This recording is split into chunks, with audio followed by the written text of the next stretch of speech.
Here I want to show you through a Key Stage 3 exam paper. So I'm going to want you to fill your class name, table number and circle the name of your teacher at the top. Once you've done that, as you can see here on the page, we've got 2 tonal bars to do and then a continuous line drawing. Each of those activities is only worth a small amount of marks on there. So you're going to want to spend 5 minutes on each. Most of it you should have finished that front of the page in 10 minutes, quarter of an hour maximum. So on the second one, I'm doing a tonal bar, but I'm just doing a gradient on there. So I want a really smooth transition from one tone to the other. So I'm just building that up slowly with my pencil. You can also notice I'm working on top of my art sketchbook on there to make sure I don't have the texture of the table.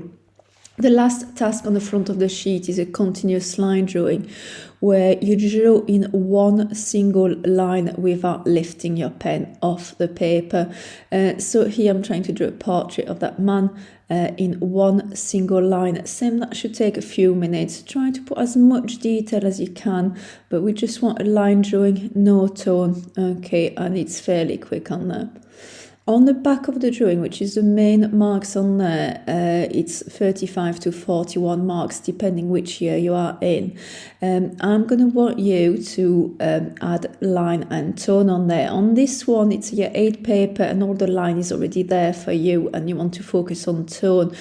From year 9 onwards, you'll find that some of the lines are missing and you might want to add the lines as well on there. So here, I want to see a full range of tone from dark to light and a little bit of texture as well. So I'm really observing carefully on there, creating gradients where I need to, and trying to have my drawing as close as possible to the original.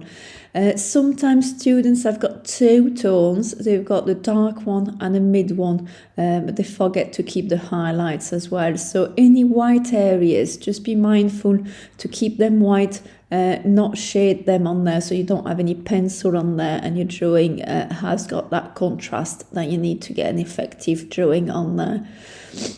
Once you think you have finished, I want you to go back on your drawing and compare it really carefully with the original and make any changes that you need to make sure it's as close to the original as possible. So the last part of the exercise is really a game of spot the difference and just spot the difference and correct it on there. You can also, if you realize that you've forgotten to pull some highlight, pull them back with a rubber as well.